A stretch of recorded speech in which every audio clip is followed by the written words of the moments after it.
اور اللہ نے اسی چیز میں ان کے لیے ایسی خیر پیدا فرما دی کہ قیامت تک کے لیے ان کا نام لوگوں کے ذہنوں میں ثبت ہو گیا۔ امیر المومنین عمر فاروق رضی اللہ تعالی عنہ سب جانتے ہیں کیسی شخصیت ہے۔ نبی رحمت صلی اللہ علیہ وسلم کے بعد امت میں دوسرے نمبر کی شخصیت، ابو بکر پہلی اور عمر فاروق رضی اللہ عنہ دوسری۔ اب وہ کس غرض سے اپنے گھر سے نکلے تھے؟ سب نے واقعہ پڑھا ہوگا۔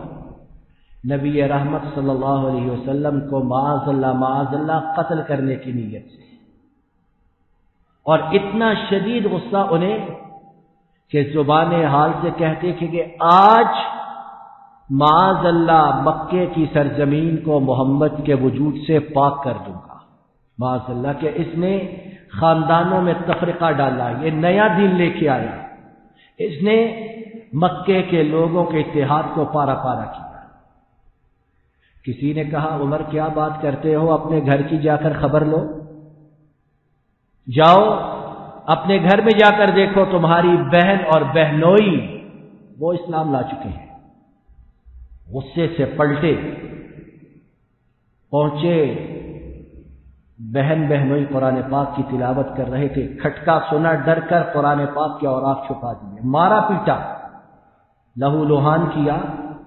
پھر دل میں ترس آیا کہ بہن ہے، پوچھو تو صحیح ماجرا کیا ہے۔ پوچھا کہ مجھے بھی وہ اوراق دکھاؤ جو پڑھ رہے تھے۔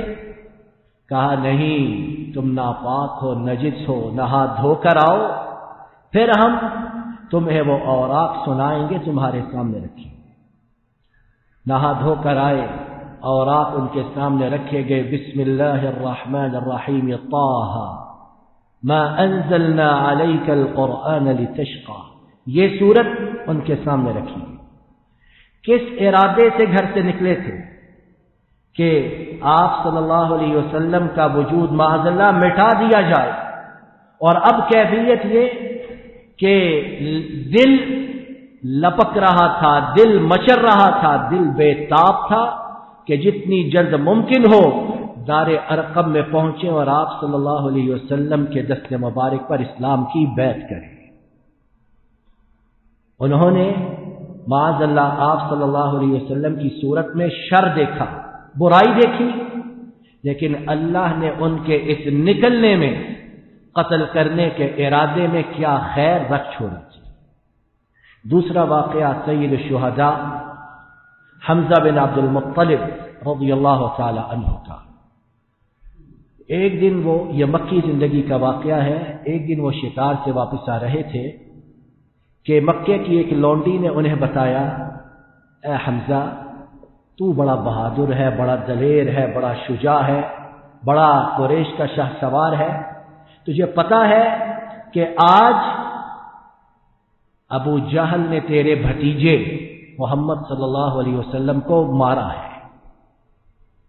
اور حضرت حمزہ اس وقت تک اسلام نہیں لائے تھے، غصے سے لال پیلے ہو گئے، بھاگے ہوئے صحن کعبہ کی طرف آئے جہاں ابو جہل اپنی منڈلی سجائے، ٹولی سجائے بیٹھا تھا۔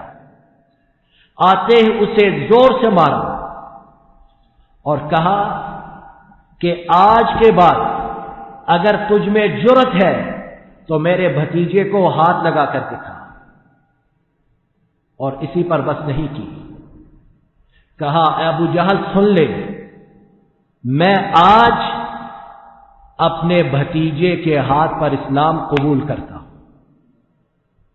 اور یہ اس وقت حضرت حمزہ کی کوئی اسلام لانے کی نیت ایسی نہیں تھی، صرف بھتیجے کی غیرت حمیت سے سرشار ہو کر انہوں نے اپنے اسلام لانے کا اعلان کیا کہ ابو جہل اور دوسرے کفار کو اذیت، نفسیاتی اذیت پہنچی، اور ان کے ذہن میں کوئی ایسی بات نہیں تھی۔ لیکن دیکھیے اللہ تعالیٰ نے ان کے اس عمل سے خیر کا، بھلائی کا کیسا پہلو نکالا، انہیں اس مقام تک پہنچایا کہ جب وہ غزوہ احد میں شہید ہوئے تو آپ صلی اللہ علیہ وسلم نے انہیں سید الشہداء کا لقب دیا کہ تمام شہداء کے سردار ہیں، تمام شہداء کے بڑے ہیں۔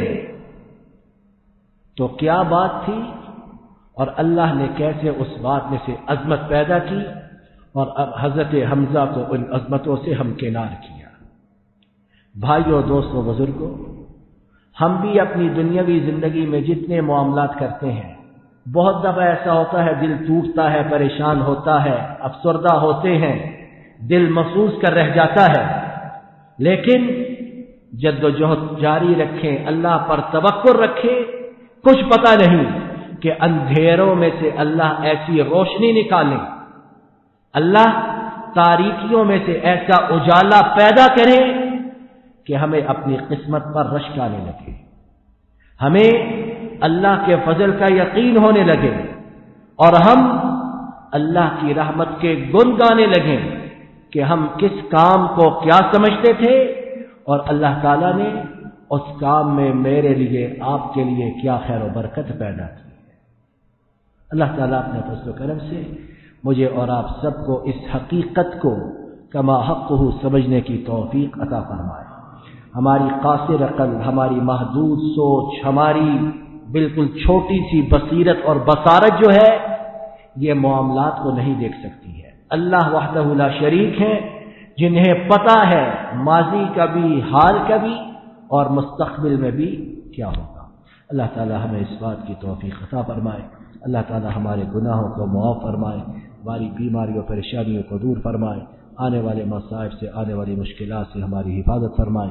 جن آفات میں، بیماریوں میں ہم پھنس چکے ہیں، ان سے ہمیں مکمل طور پر نجات عطا فرمائے۔ وصلی اللہ علی نبینا محمد وعلی آلہ وصحبہ اجمعین۔